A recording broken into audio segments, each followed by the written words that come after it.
குல்கந்த் சட்னி எப்படி பண்ணுறதுன்னு பார்க்கலாம். இதுக்கு ஒரு கடாயில் கொஞ்சமாக தேங்காய் எண்ணெய் விட்டுக்கோங்க.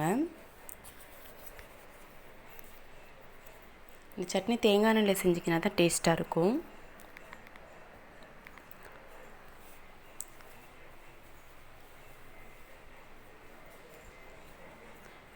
எண்ணெய் கொஞ்சம் அதிகமாகவே சேர்த்துக்கோங்க. இப்போது அதில் 2 பெரிய வெங்காயம் நறுக்கி வச்சுருக்கேன், அதை சேர்த்துக்கலாம். இந்த சட்னி ரொம்பவுமே ஈஸியாக செஞ்சிடலாம். அண்ட் டேஸ்ட்டும் பார்த்திங்க அப்படின்னா ரொம்பவுமே டேஸ்ட்டாக இருக்கும். ஈஸியாக டேஸ்ட்டாக குயிக்காக ஏதாவது சட்னி செய்யணும்னு நினச்சிங்க அப்படின்னா இதை ட்ரை பண்ணி பாருங்கள். இப்போ இந்த வெங்காயத்தை நல்லா வதக்கி விட்டுக்கலாம். இது கூடவே கொஞ்சமாக புளி ஆட் பண்ணிக்கோங்க. இப்போ இந்த புளியும் வெங்காயமும் நல்லா வதங்கட்டும். இப்போ வெங்காயம் வதங்கிறதுக்கு கொஞ்சமாக நம்ம உப்பு ஆட் பண்ணிக்கலாம்.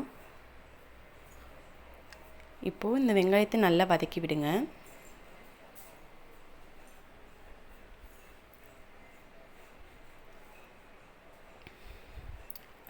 நல்ல ஓரளவுக்கு வெங்காயம் வதங்கிடுச்சு.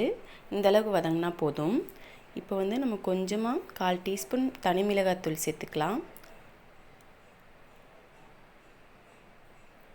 அப்புறம் குழம்பு மிளகாய்த்தூள் இருக்கு இல்லைங்களா, சாம்பார் தூள், அது ஒரு ஸ்பூன், சின்ன ஸ்பூனில் 1 ஸ்பூன் சேர்த்துக்கலாம். உங்கள் காரத்துக்கு தகுந்த மாதிரி சேர்த்துக்கோங்க. அவ்வளோதான். இது மட்டும்தான் நம்ம இந்த சட்னிக்கு சேர்க்க போகிற பொருள். வேறு எதுவுமே சேர்க்க மாட்டோம். இது இப்போ இந்த ஆயிலே சிம்மிலே வச்சு மீடியம் ஃப்ளேம்லேயே வச்சு நீங்கள் நல்லா இந்த வெங்காயத்தை குக் பண்ணி எடுத்தீங்க அப்படின்னா நம்மளோட சட்னி ரெடி ஆயிரும். அதுக்கப்புறம் அரைச்சிட்டோம்னா நம்மளோட சட்னி ரெடி ஆயிடும். பாருங்கள், இந்த அளவுக்கு இப்போ இருக்குது. இதை நல்லா மீடியம் ஃப்ளேம்லேயே வச்சு நல்லா கிளறி விடுங்க. அடி பிடிச்சிரும். அதனால் கிளறி விட்டுட்டே இருங்க. கலர் சேஞ்ச் ஆகி வரணும். இந்த பாருங்கள், இந்த மாதிரி கலர் சேஞ்ச் ஆகி வரணும். ஒரு 5 மினிட்ஸில் சேஞ்ச் ஆயிரும். இப்போ நம்ம ஸ்டவ்வை ஆஃப் பண்ணிக்கலாம். ஒரு 5 மினிட்ஸ் இதை நல்லா ஆற வச்சுக்கலாம். இது நல்லா ஆறுனதுக்கப்புறமா நம்ம மிக்சர் ஜாருக்கு மாற்றிட்டு கொரகொரப்பாக அரைச்சா போதும். ஏன்னா இது ரொம்ப நைஸாக அரைக்கக்கூடாது. இங்கே பாருங்கள், இந்த மாதிரி இருக்கணும். இந்த அளவுக்கு வதங்கிருச்சு. இப்போ அதை நம்ம மிக்சர் ஜாருக்கு சேர்த்துட்டு கொரகொரப்பாக அரைச்சி எடுத்துட்டோம் அப்படின்னா நம்மளோட சட்னி ரெடி. இது நான் ஃபஸ்ட் டைம் நம்ம செய்யும் போது பார்க்குறக்கு குல்கந்து மாதிரி இருக்குன்னு என்னோடய ஹஸ்பண்ட் சொன்னாங்க.